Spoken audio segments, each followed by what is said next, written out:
پاکستان کے اداروں بالخصوص فوج کی لیڈرشپ کو نشانہ بنایا گیا اور ہر چیز کو غداری اور رجیم چینج آپریشن سے لنک کر دیا گیا۔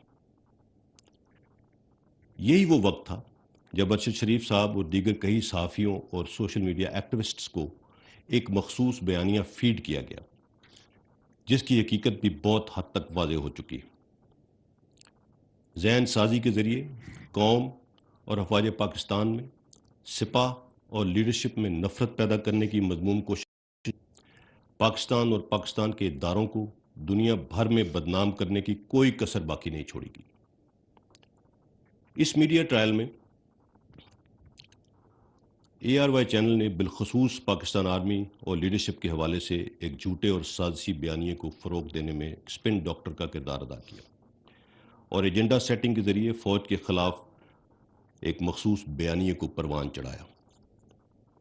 نیشنل سیکیورٹی کمیٹی کی میٹنگز اور اعلامیے کو غلط انداز میں پیش کیا گیا، حتیٰ کہ دوسری NSC میٹنگ میں اسد مجید صاحب کے حوالے سے من گھڑت خبر بھی چلائی گئی۔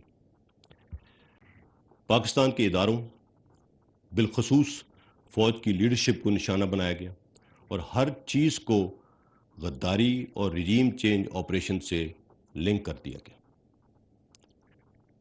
یہی وہ وقت تھا جب ارشد شریف صاحب اور دیگر کئی صحافیوں اور سوشل میڈیا ایکٹیوسٹس کو ایک مخصوص بیانیہ فیڈ کیا گیا جس کی حقیقت بھی بہت حد تک واضح ہو چکی ہے۔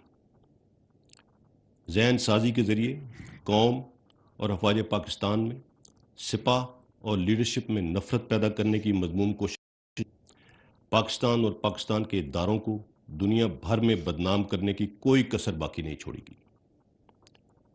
اس میڈیا ٹرائل میں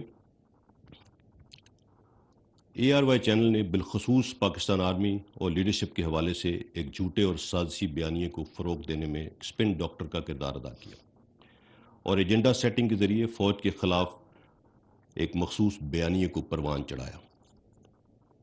نیشنل سیکیورٹی کمیٹی کی میٹنگز اور اعلامیے کو غلط انداز میں پیش کیا گیا، حتیٰ کہ دوسری NSC میٹنگ میں اسد مجید صاحب کے حوالے سے من گھڑت خبر بھی چلائی گئی۔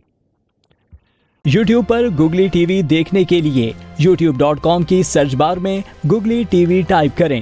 گوگلی ٹی وی کے پیج پر سرخ رنگ کے سبسکرپشن والے بٹن پر کلک کرنا نہ بھولیے۔ YouTube پر اپلوڈ ہونے والی ویڈیو سے باخبر رہنے کے لیے بیل آئیکن پر کلک کیجیے۔ آپ کو ہر نئی آنے والی ویڈیو کے بارے میں نوٹیفیکیشن موصول ہو جائے گا۔